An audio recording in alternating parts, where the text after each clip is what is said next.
आदाब नाज़रीन, गुलिस्तान न्यूज़ देख रहे हैं आप। मैं हूँ आपके साथ अतिया मुजीब। शुरुआत करेंगे इस उर्दू खबरनामे की। सबसे पहले नजर डालेंगे कुछ अहम सुर्खियों।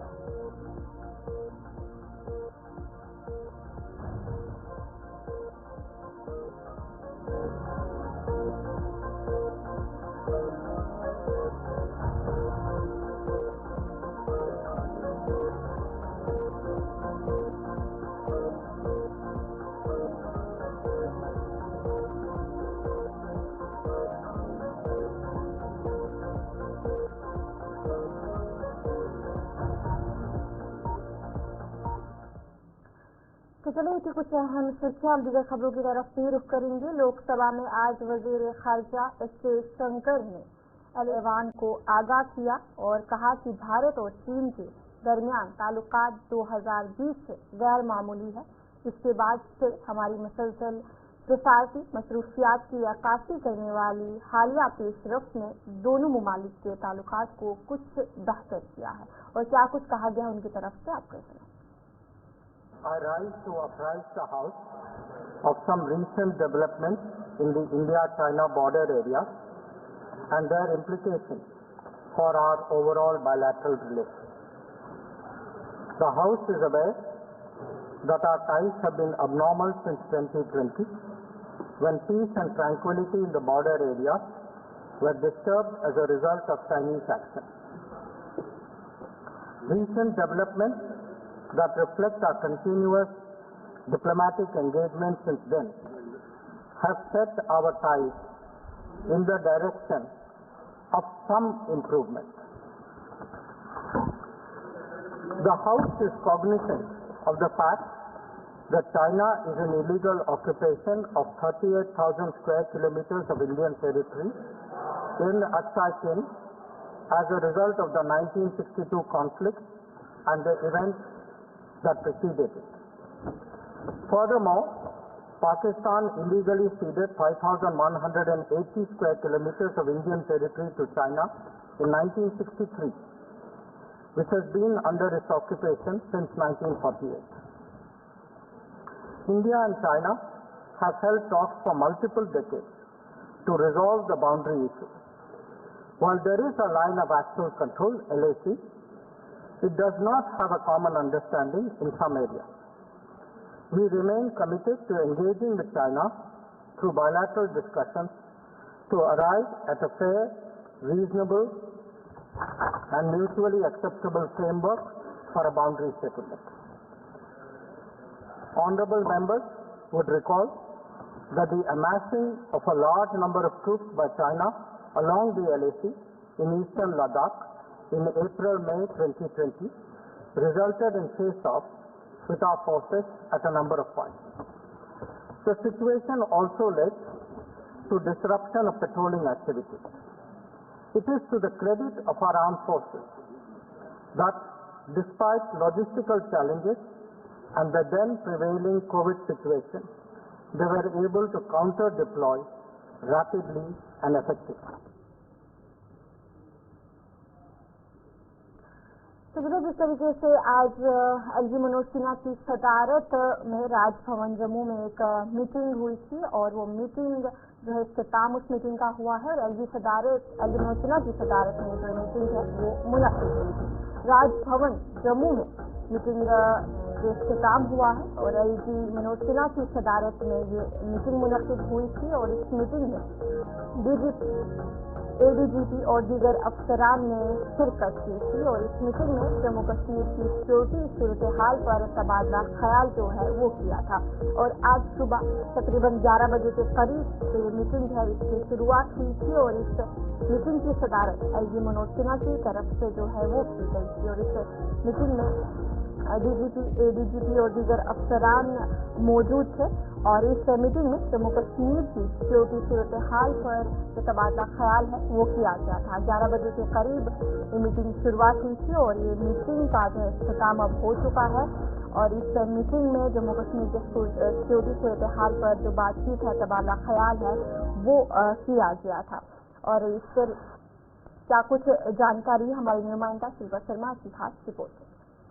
एलजी मनोज सिन्हा के द्वारा सिक्योरिटी रिव्यू मीटिंग जो कि इस समय समाप्त हो चुकी है। एलजी मनोज सिन्हा के द्वारा ये सुरक्षा समीक्षा बैठक जो है वो देखने को मिली। करीबन 11 बजे ये बैठक शुरू हुई और करीबन 3 घंटा ये बैठक देखने को मिली, जहाँ पर एक रणनीति को तैयार किया गया कि किस प्रकार से आगे की स्ट्रैटेजी जो है वो रहने वाली है। जम्मू कश्मीर में जो समय हालात बने हुए हैं उन्हें किस प्रकार से जो है उनसे निपटा जा सके और साथ ही साथ जो आतंकवादी जंगलों में छिपे हुए हैं उन आतंकवादियों को किस प्रकार से न्यूट्रलाइज किया जाए। करीबन 11 बजे ये बैठक जो है वो देखने को मिली थी। एलजी मनोज सिन्हा के द्वारा ये बैठक बुलाई गई थी, जहाँ पे डीजीपी नलिन प्रभात, आईजी कश्मीर, साथ ही साथ चीफ सेक्रेटरी अतुल डुल्लू इस बैठक में जो है वो मौजूद थे और करीबन 3 घंटा ये बैठक चली, जहाँ पर एक स्ट्रैटेजी, एक रणनीति को फिलहाल जो है वो तय किया गया है कि किस प्रकार आगे से जो है वो काम किया जाएगा। जो आतंकवादी इस समय छिपे हुए हैं, जो आतंकवादी जम्मू कश्मीर में मौजूद है, उन्हें ढूंढकर किस प्रकार से जो है वो न्यूट्रलाइज किया जाएगा। फिलहाल आपको बता दें कि जिस प्रकार से 2 महिला आतंकी सहयोगी को जो है वो गिरफ्तार किया गया है, माफ कीजिएगा हिरासत में जो है वो उन्हें लिया गया, पैसे के तहत जो है वो मामले को दर्ज किया गया है। क्योंकि बड़ी कार्रवाई यहाँ पर की गई है OTW वर्कर्स पे और लगातार पुलिस के द्वारा भी छापेमारी की गई है। 100 से भी ज्यादा ठिकानों पर जो है वो छापेमारी की गई है और यहाँ पर एलजी मनोज सिन्हा के द्वारा आज ये तीसरी बैठक जम्मू में जो है वो देखने को मिली। इससे पहले श्रीनगर में बैठक हुई सिक्योरिटी रिव्यू और साथ ही साथ उसके बाद जम्मू के कन्वेंशन सेंटर में दूसरी बैठक थी और आज जम्मू के राजभवन में ये तीसरी बैठक थी, जहाँ पे एक रणनीति, एक स्ट्रैटेजी को जो है वो तैयार किया गया कि जम्मू कश्मीर में जो हालात है उन्हें उनसे जो है वो किस प्रकार से निपटा जा सके और आगे की स्ट्रैटेजी, रणनीति जो है वो क्या कुछ रहने वाली है उसको यहाँ पर जो है वो तय किया गया। कैमरा पर्सन संदीप थापा के साथ जम्मू। तो फिलहाल आगे बढ़ जाएंगे, जहाँ पर उधमपुर से एक बड़ी खबर जो है इस वक्त सामने आ रही है, जहाँ पर 2 ख्वातीन को गिरफ्तार कर लिया गया है। 2 ख्वातीन दहशतगर्द माउनीन को पुलिस ने गिरफ्तार किया है। उधमपुर से आपको ये बड़ी खबर बता रहे हैं, जहाँ पर PSA के तहत दोनों को पुलिस ने गिरफ्तार किया है और इस सिलसिले में मजीद तहकीकात की जा रही है। स्क्रीन पर आपको तस्वीरें भी दिखाने की कोशिश कर रहे हैं।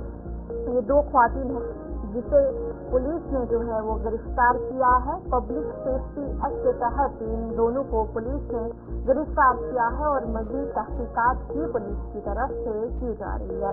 जिला पुलिस उधमपुर ने PSA के तहत 2 ख्वातीन दहशतगर्द माउनीन को गिरफ्तार किया है और दहशतगर्द माउनीन दहशतगर्द ग्रुपों को लॉजिस्टिक सपोर्ट फराहम करने और दहशतगर्द तंजीमों के लिए रहनुमाई, मददगार किरदार अदा करने में मुलविस पाई है, जिन पर इल्जाम लगाया जा रहा है और इन दोनों की शनाख्त मरियम बेगम और शाद बेगम के बतौर हुई है।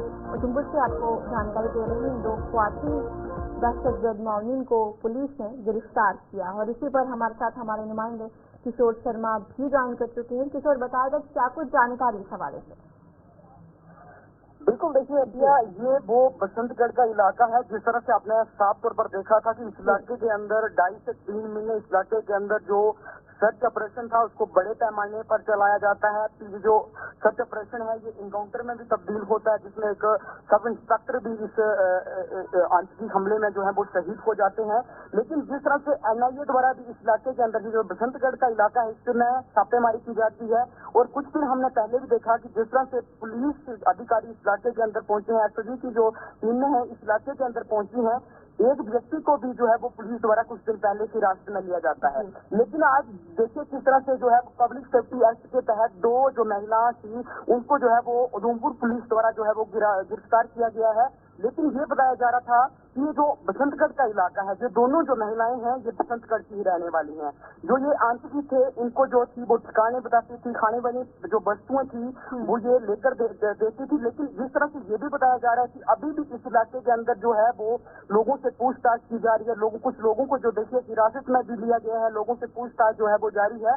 लेकिन जो SSP उधमपुर है उनकी तरफ से ये साफ निर्देश उन लोगों को भी दिए गए हैं जो लोग आज भी देखिए किस तरह से हमने ये देखा कि जो 2 महिलाएं थी ये भी बताया जा रहा है कि ये जो आतंकी थे उनकी जो मददगार थी उनको जो थी वो रास्ता बताती थी जहाँ गाइड जो पूरी तरह से इस इलाके की जो पूरा इलाका जो है ये जो बसंतगढ़ का इलाका है, जिस तरह से हमने आपको पहले भी बताया था कि ये जंगली इलाका है, काफी पहाड़ी ये इलाका है। क्योंकि जिस तरह से लगातार इस इलाके के अंदर जो सर्च ऑपरेशन था वो बड़े पैमाने में भी चल रहा था। लेकिन जिस तरह से ये बताया जा रहा है कि जो 2 महिलाएं हैं 3 लोगों को जो है वो अभी तक उधमपुर पुलिस द्वारा हिरासत में लिया गया है, जिनमें 3 लोगों के जो तार हैं वो पूरी तरह से आंटियों से जुड़े थे, लेकिन अभी कुछ और लोगों को भी जो है वो अतिया अभी हिरासत में उधमपुर पुलिस द्वारा लिया गया है। जी अच्छा जी सर, बताएगा कि जिस तरीके से आपने कहा कि बाकी से भी पूछताछ की जा रही है और ये जो 2 ख्वातीन हैं जिन्हें इन पर ये इल्जाम है कि ये दहशतगर्दों की मदद करते थे, तो क्या पहले भी कोई ऐसे इल्जाम इन पर लगाए जा रहे थे?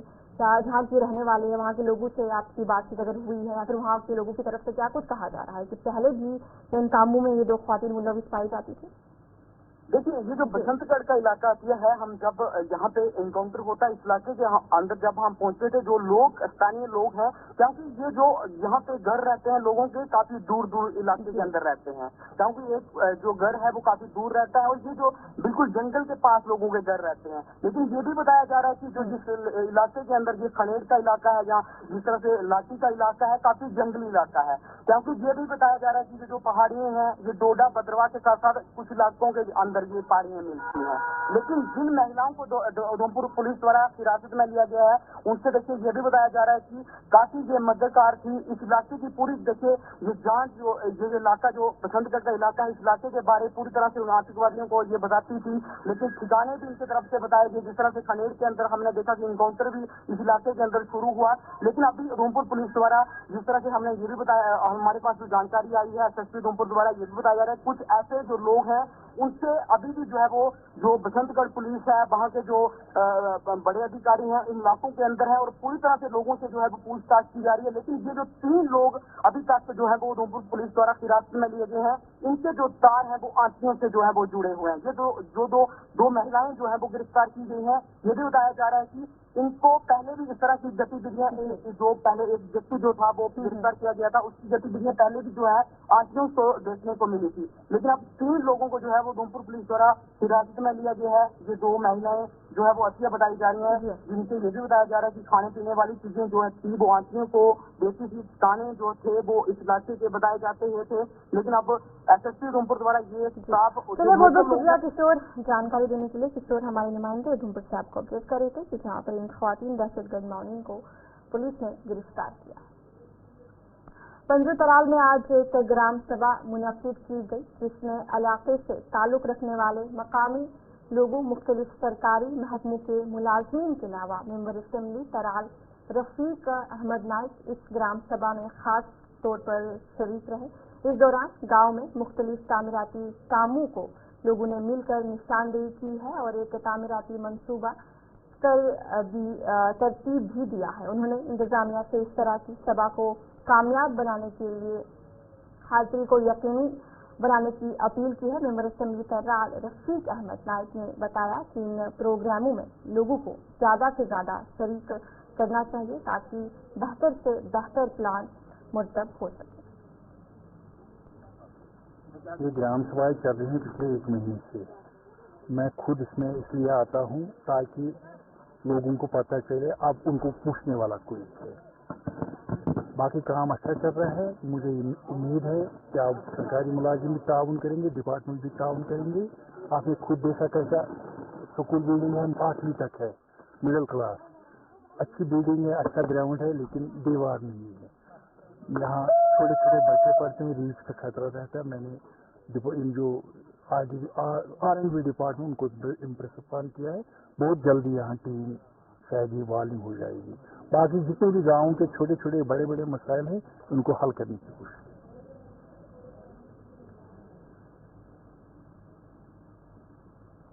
ATV एसोसिएशन टंगमर के सदर ने कोर बॉडी के साथ अपने ओहदे से इस्तीफा दे दिया। आज प्रोफेशनल ATV एसोसिएशन के सदर मोहम्मद सुबान, नायब सदर परवेज अहमद लोन, जनरल सेक्रेटरी आबिद अहमद ने टंगमर में एक प्रेस कॉन्फ्रेंस की। इस दौरान उन्होंने ATV की सदर ने कोर बॉडी समेत अपने ओहदे से इस्तीफा दे दिया। प्रेस कॉन्फ्रेंस के दौरान सदर मोहम्मद सुबहान ने बताया कि आज से हम सिर्फ ATV गाड़ियों के मालिक हैं, हम किसी भी नाखुशगवार वाक़े के जिम्मेदार नहीं हैं। उन्होंने ये भी कहा कि वो हमेशा एसोसिएशन की बेहतरी के लिए काम करते रहेंगे। पर यही है, आज हम इस्तीफा देते हैं। मोहम्मद सुबहान मीर जो ATV एसोसिएशन का प्रेसिडेंट था, इसका इस्तीफा आज है विद बॉडी। वाइस प्रेसिडेंट है उसमें जनरल सेक्रेटरी विद बॉडी। आज के बाद इस ट्रेड में मैं चलाऊंगा गाड़ी एज ऑनर। और हमारे पास 84 बंदे हैं, इनकी फैमिली 500 से ऊपर है, लोन पे गाड़ी निकाली है। और मैं जो कल यहाँ पे पंगा हुआ, कैसे हुआ उसका मुझे कोई इल्म नहीं है। हमेशा हमने अच्छा काम किया है, मेरे जो ऑपरेटर हैं, ऑनर है, अच्छी तरीके से सर्विस दी है टूरिज्म को, क्योंकि हमारा नाम मतलब ये काम ही जो है ना प्रोफेशनल काम है, टूरिस्ट को अच्छी सर्विस मिलेगी, ये हमारा काम है। हर कोई अफसर जो हमने ट्रेड चलाया अप्रिशिएट किया उन लोगों ने, क्या आपने अच्छा चलाया, बहुत ही इज्जत मिली हर जगह हमें। लेकिन कुछ अनासर यहाँ पे है जिन्होंने सोशल मीडिया के थ्रू, उन लोगों ने यूज किया सोशल मीडिया। वी वेलकम, आप चलाओ सोशल मीडिया, लेकिन पहले देखो क्या चीज है। हमारी जो एसोसिएशन है इसमें 84 गाड़ियां हैं, लीगल है, हर किसी को हक है। हम नहीं बोलते हक किसी को नहीं है, हक हर किसी को है। आप कोई एटीवी लाता है, वो बोलता है आप मुझे अकोमोडेट करो। हम कौन है अकोमोडेट करने वाले? अकोमोडेट करने वाले ऑफिसर हैं और टूरिज्म डिपार्टमेंट, और यहाँ पे एक्सेस हुआ है। आप हमारी यही बात है, बस अगर हमारा हक गुलमर्ग में नहीं है, अगर हमारा हक गुलमर्ग में नहीं है, 84 यहाँ पे है, ये एक्सेस है, ये ऑफिसरों को भी पता है। 84 गाड़ी यहाँ पे है, ये एक्सेस है।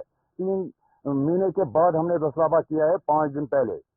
काम तब तक ठप था, टूरिस्ट उतना नहीं आ रहा है। लेकिन हमारी बदकिस्मती यही है, हर कोई हमारे सर चढ़ता है कि आप मुझे अकोमोडेट करो। हम कहाँ अकोमोडेट करेंगे? इसके लिए डिपार्टमेंट है, हाई अथॉरिटी है, उनके पास जाए, वो कैसे करें? हम कौन है? बस यही हमारी अर्ज है। और मीडिया की वसालत से लोग, आज के बाद कोई हक नहीं है इस ट्रेड में as president, as body, vice president and chairman.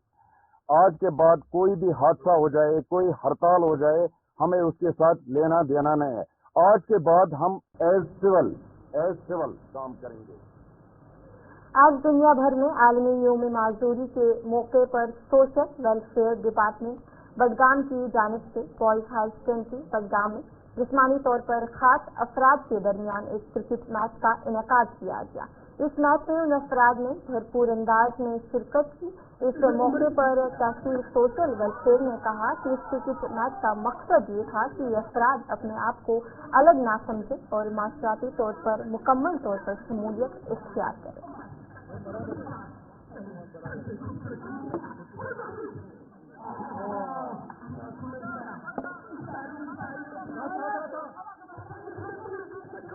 ये जो अभी आज हम मना रहे हैं इंटरनेशनल डे फॉर डिसेबिलिटी, ये हर साल 16 अक्टूबर को मनाया जाता है।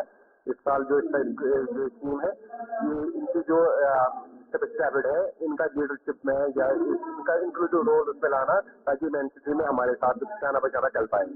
अभी जो आज हमने यहाँ पे इवेंट किया है, एक तो अवेयरनेस इवेंट है, और हमने इनके लिए सपोर्ट एक्टिविटी बाहर मुनक़िद की है, वो सपोर्ट एक्टिविटी, ताकि ये अपने आप को ये हमसे दूर न समझे, जो जिनको एबलेट बोलते हैं, ये स्पेशली एबलेट है, इनके लिए हमने यहाँ पे एक्टिविटी की है। इनके लिए जो हमारे डिपार्टमेंट ने ऑलरेडी इनका कंटेक्ट में चल रही है, मोबिलिटी के लिए हम व्हीलचेयर इनको प्रोवाइड कर रहे हैं, या कैंडिट प्रोवाइड कर रहे हैं, या मोटराइज्ड साइकिल्स भी इनको दे रहे हैं। ये एक अवेयरनेस प्लस इंक्लूसिव प्रोग्राम है, ताकि हमारे एबलेट हमारे साथ आए। 7,000 हमारे ऑनरोल पेंशनर्स हैं, जिनको हम मंथली ये असिस्टेंस प्रोवाइड करते हैं 1,000 रुपीज की। और हमने आज तक तकरीबन 450 के आसपास ये हमारे जिनको हमने मोटराइज्ड स्कूटी प्रोवाइड की है, जो उनकी मोबिलिटी के लिए, जो पढ़े लिखे या कारोबार में किसी कारोबार के साथ मुंसलिक है। जम्मू कश्मीर हैंडीकैप एसोसिएशन ने आलमी यौम माजदूरी को सियाह दिन के बतौर बनाया और श्रीनगर के प्रेस एनपीओ में पुरअमन एहतजाजी मुजाहरा किया। मुजाहिरीन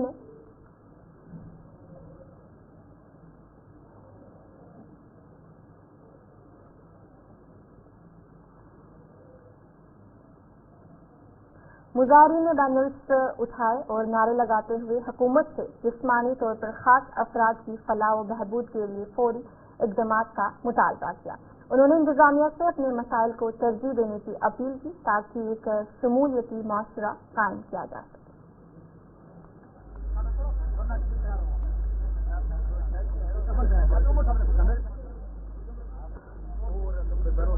देखिए सर, मैं आपको सबसे पहले यही बताऊंगा, हमारी होती है ईद, हिंदू की होती है दिवाली। अगर इस दिन के मौके पर इन दोनों के पास घर में खाने के लिए कुछ नहीं होगा तो दिवाली और ईद मतलब क्या रखती है उनके लिए? खुशी उन्हीं के लिए है जिनको कोई परेशानी नहीं है, जिनको किसी चीज की जरूरत नहीं है, जिनको मतलब हर चीज मैसर है। हम लोग जो है हम दर दर के ठोकरे खा रहे हैं, हमारे मसले जो मसाइल है वो हल नहीं हो रहे हैं।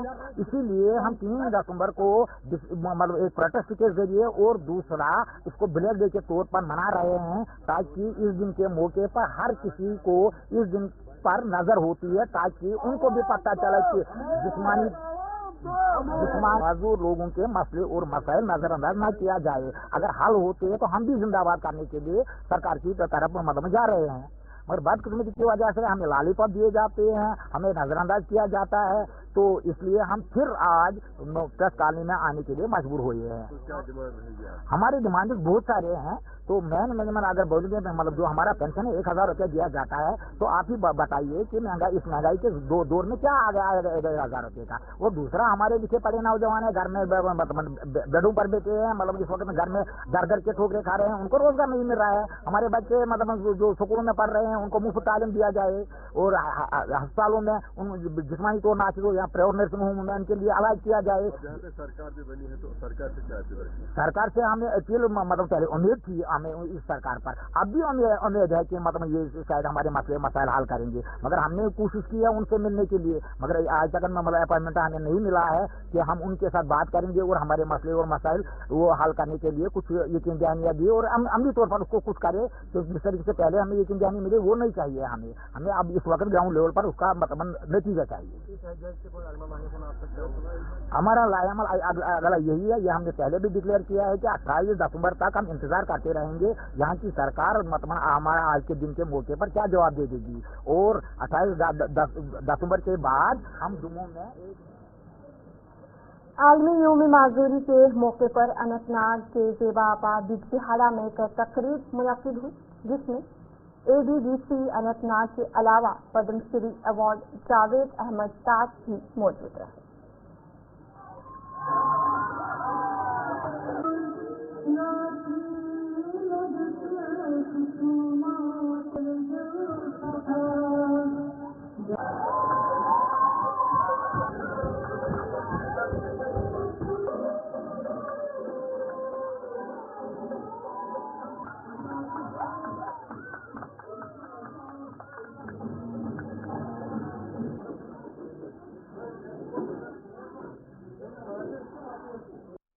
एजुकेशन इंस्टीट्यूशन में वो मिसिंग है, इसके रिजर्वेशन को इम्प्लीमेंट ही नहीं होना पड़ता है।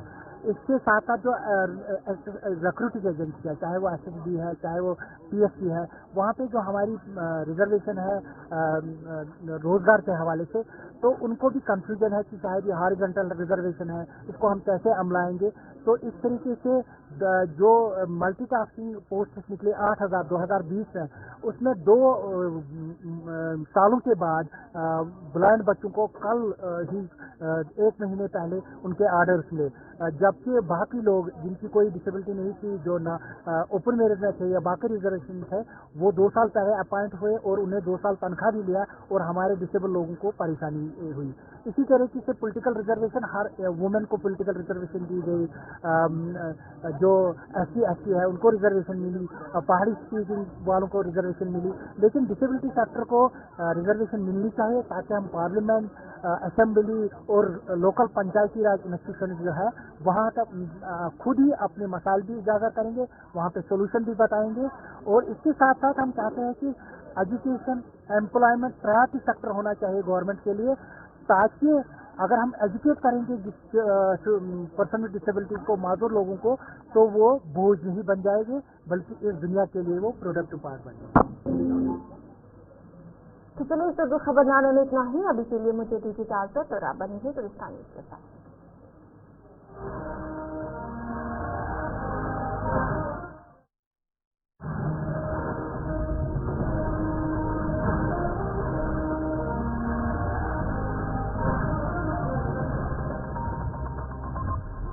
प्रदेश के निवासी जिन खाद्य पदार्थों और दवाइयों का सेवन करते हैं, उनकी गुणवत्ता सुनिश्चित करने की जिम्मेदारी है उत्तराखंड सरकार के food safety and drug administration के मजबूत कंधों पर। और विगत 5 वर्षों से ये जिम्मेदारी बखूबी ढंग से निभा रही है FDA। FDA का नवनिर्मित भवन सहस्त्रधारा रोड, देहरादून में मौजूद है। ये सरकारी औषधि परीक्षण प्रयोगशाला दवा के नमूनों के परीक्षण में उपयोग किए जाने वाले नवीनतम और अत्यधिक उन्नत उपकरणों से लैस है। दवा के नमूनों में माइक्रोबियल टेस्ट के लिए नए दिशा निर्देशों के अनुरूप एक नवनिर्मित पूरी तरह सुसज्जित माइक्रोबायोलॉजी लेबोरेटरी भी स्थापित की गई है। इतना ही नहीं, खाद्य नमूनों में अवशिष्ट एंटीबायोटिक दवाओं, कीटनाशक और भारी धातुओं का पता लगाने के लिए GCMS, ICCMS, LCMS जैसे उच्च स्तरीय उपकरण भी state food and drug testing laboratory की वजह से हमें लॉलीपॉप दिए जाते हैं, हमें नजरअंदाज किया जाता है। तो इसलिए हम फिर आज प्रेस कॉलोनी में आने के लिए मजबूर हुए हैं। तो क्या डिमांड है? हमारी डिमांड बहुत सारे हैं। तो मेन मैनेजमेंट अगर बोलेंगे, मतलब जो हमारा पेंशन है 1000 रुपया दिया जाता है, तो आप ही बताइए कि महंगाई, इस महंगाई के दौर में क्या आ गया 1000 रुपये का। वो दूसरा, हमारे पीछे पड़े नौजवान है, घर में बेडों पर बैठे हैं, मतलब इस वक्त में घर में दर के ठोकरे खा रहे हैं, उनको रोजगार नहीं मिल रहा है। हमारे बच्चे मतलब जो स्कूलों में पढ़ रहे हैं, उनको मुफ्त तालीम दिया जाए, और अस्पतालों में उन जिस्मानी तौर नाच या प्राइवेट नर्सिंग होम में उनके लिए इलाज किया जाए। सरकार भी बनी है, तो सरकार से क्या अपील?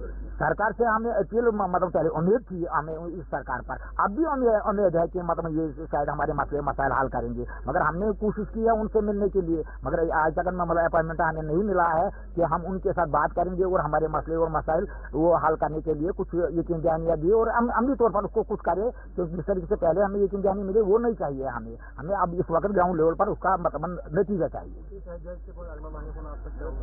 हमारा अगला यही है, ये हमने पहले भी डिक्लेयर किया है कि 28 दिसंबर तक हम इंतजार करते रहेंगे यहाँ की सरकार मतलब हमारा आज के दिन के मौके पर क्या जवाब दे देगी। और 28 दिसंबर के बाद हम जम्मू में आलमी यौम माजूरी के मौके पर अनंतनाग के जेबाबाद बिजबिहाड़ा में एक तकरीब मुनक्किद हुई, जिसमें ADDC अनंतनाग के अलावा पद्मश्री अवार्ड जावेद अहमद ताज भी मौजूद रहे।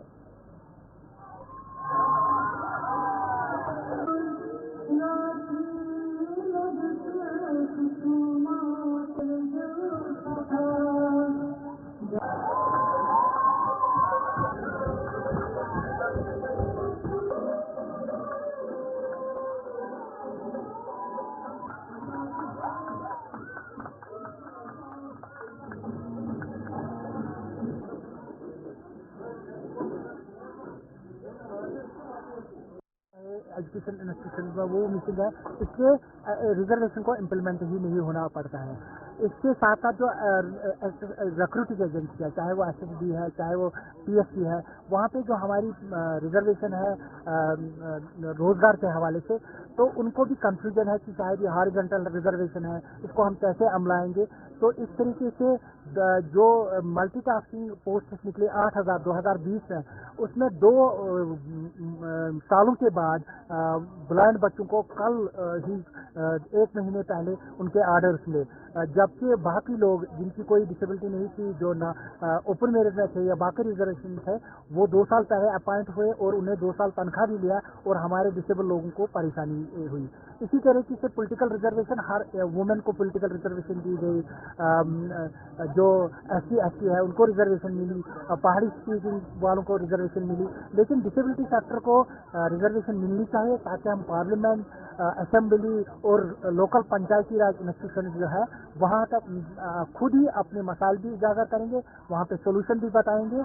और इसके साथ साथ हम चाहते हैं कि एजुकेशन, एम्प्लॉयमेंट प्रायोरिटी सेक्टर होना चाहिए गवर्नमेंट के लिए, ताकि अगर हम एजुकेट करेंगे जिस पर्सन विद डिसेबिलिटी को, माजूर लोगों को, तो वो बोझ नहीं बन जाएंगे, बल्कि इस दुनिया के लिए वो प्रोडक्टिव पार्ट बनेंगे। तो चलिए, इस जो खबरनामे में इतना ही। अभी के लिए मुझे दीजिए इजाजत और आप बने हैं तो के साथ।